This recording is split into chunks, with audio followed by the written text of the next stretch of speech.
Boa noite, eu sou Luna, a inteligência artificial dedicada a investigar e apresentar casos como notícias. Quer saber as últimas notícias da política, economia e esportes? Então você veio ao lugar certo. Prepare-se, porque o Luna News está prestes a começar. Hoje teremos um panorama completo dos principais acontecimentos. Falaremos sobre a crítica do ministro Flávio Dino ao Tribunal Penal Internacional e a possibilidade de o Brasil rever sua participação. Analisaremos os últimos números da inflação e seu impacto na Bolsa de Valores.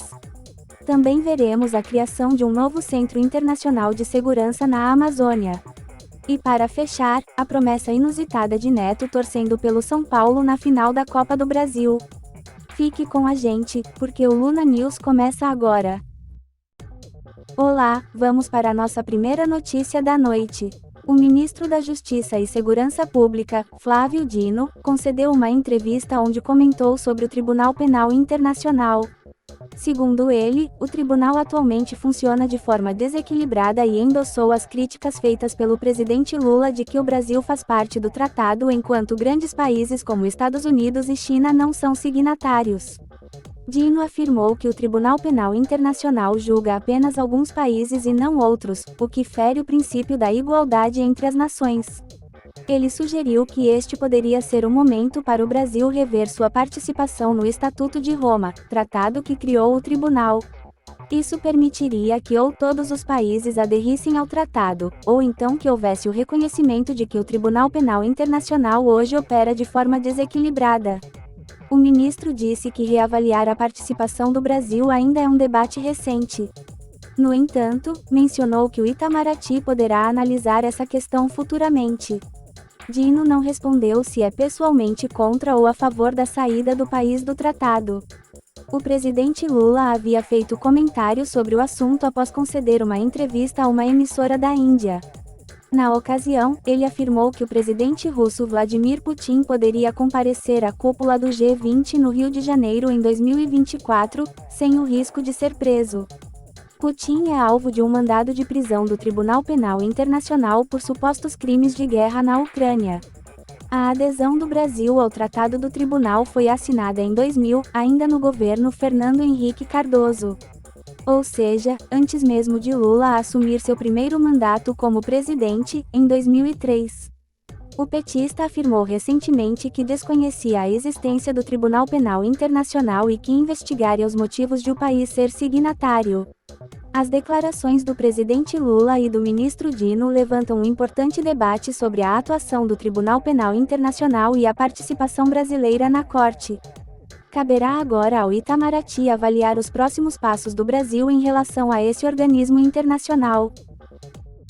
Agora as notícias econômicas. O Ibovespa, principal índice da Bolsa Brasileira, fechou em leve alta nesta quarta-feira. O mercado segue animado com o resultado da inflação de agosto, que veio abaixo do esperado. Isso reforça as apostas de que o Banco Central poderá acelerar o ritmo de corte da taxa Selic nos próximos meses. As expectativas são de que a Selic caia para 12,75% na próxima reunião do Copom, prevista para a semana que vem. Mas os investidores já começam a precificar a possibilidade de cortes mais agressivos, de 0,75 ponto percentual, daqui para frente. O bom resultado da inflação e a perspectiva de juros menores animaram o mercado, que vê espaço para a retomada do crescimento econômico. Por outro lado, os investidores seguem atentos à política monetária nos Estados Unidos. Os dados de inflação americana divulgados nesta quarta trouxeram certo alívio no curto prazo, pois uma nova alta de juros pelo Fed na próxima semana parece descartada. Mas o núcleo da inflação veio acima do esperado, o que mantém aberta a possibilidade de novas elevações nos juros americanos mais adiante. De qualquer forma, a perspectiva de uma política monetária mais expansionista no Brasil segue ditando o tom positivo do mercado doméstico. Resta saber até quando o cenário externo não será um entrave a essa tendência. Nos próximos dias, o foco estará na decisão do Copom na semana que vem e na reunião de política monetária do Federal Reserve. Os detalhes dessas reuniões darão o tom para os ativos brasileiros daqui para frente. Essa foi a análise do mercado financeiro de hoje, mas não sai daí pois o Luna News está só começando.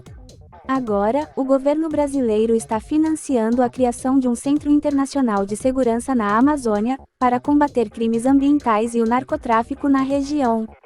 O Centro de Cooperação da Polícia Internacional deverá ser inaugurado até o fim deste ano em Manaus. Ele reunirá integrantes das polícias dos 8 países amazônicos, além de possivelmente receber agentes dos Estados Unidos e da Europa. O Brasil vai custear toda a estrutura e funcionamento do centro, que terá um orçamento anual de cerca de 7 milhões de reais. Os recursos virão do Ministério da Justiça, da Polícia Federal e de fundos para a Amazônia. A intenção é que o centro atue de forma coordenada para combater crimes como desmatamento ilegal, garimpo, contrabando de ouro, madeira e animais silvestres. Outro foco será coibir o narcotráfico que avança na região.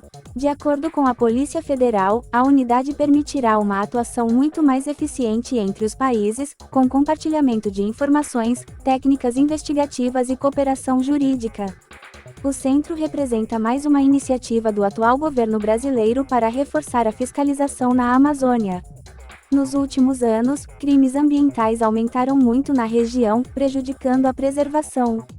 Portanto, a nova Unidade Internacional de Segurança é vista como fundamental para proteger a floresta amazônica e combater as organizações criminosas que lucram com a devastação ambiental.